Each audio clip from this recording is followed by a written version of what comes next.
अख्खी जिंदगी साला आपण आपल्या घरचं छत बनवूनच राहिलो. आपला बाप जेव्हा वर गेला ना तेव्हा आपलं वय काय होतं?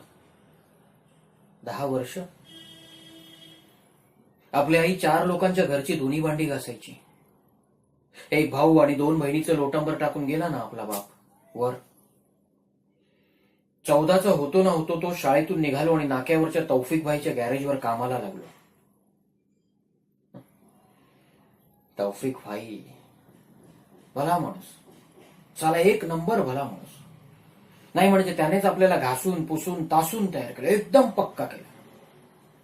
हिच्याबरोबर लग्नाचं स्वप्न बघून आपण जेव्हा नवीन गॅरेज टाकलं ना तेव्हा त्यानेच आपल्या पाठीवर थाप मारली होती, शाबासकी दिली होती, प्रेमानं पाठीवरून हात फिरवला होता. हे साला साला तेव्हा वाटलं ना आपली जिंदगी एकदम करेक्ट ट्रॅकवर चालली, एकदम भारी लाईफ चालली, एकदम करेक्ट ट्रॅकवर. पण घंटा करेक्ट ट्रॅक साला जिंदगीने ट्रॅकच बदली करून टाकला इकडे.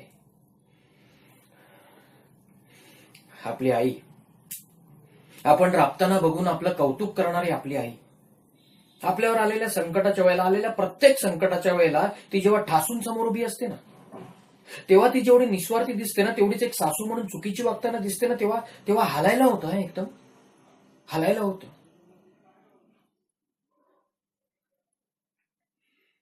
हिच्याबरोबर सेटल होऊन जमा केलेला सगळा पैसा आपण आपल्या भावा बहिणींवर वापरला. हे हे हे कोण भाऊ बहीण? कोण भाऊ बहीण? हे तेच भाऊ बहीण ज्यांना आपल्या गॅरेजमुळे काळ्या झालेल्या हातांची लाज वाटते.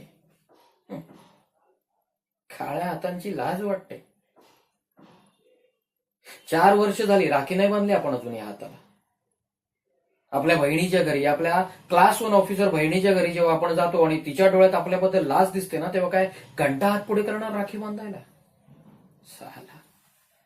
साला एका क्षणात आपला आपला वाटणारा सगळा गोतावळा एकदम भंपक निघाला, एकदम भंपक निघाला. ही चाळीतली माणसं पण ना हरामखोर आहेत एक नंबरची. नाही म्हणजे उगाच दुसऱ्यांच्या गोष्टीमध्ये नाक खुपसत असतात. आता आपल्याला काय प्रॉब्लेम आहे त्यांचा अशातला भाग नाही, पण आता मन नाही रमत तिकडे. ती जोवर गॅलरीत येऊन झाडाला पाणी घालते ना तोवर कट्टी आहे आपली तिकडे. एकदा का ती इकडून निघून गेली ना की ना त्या आपल्या चाळीशी वाजता ना त्या घराशी वाजता. पण ती पण जात नाही ना इकडून, जात नाही इकडून. कधी कधी वाटतं तिने इकडून जायला पाहिजे, पण ती जायला निघाली ना कसाला साला जिंदगीच थांबते आपली इकडे. आपलं मन पण नसाला फट्टू आहे एक नंबर. हे पण आपल्याला माहिती आहे ती आपल्यासाठीच थांबली आहे इकडे. सगळ्या आयुष्यात ना खूप गाड्या रिपेअर केल्या आपण, खूप गाड्या रिपेअर केल्या, पण प्रेमाची गाडी रिपेअर नाही झाली आपल्या, नाही झाली आपल्या.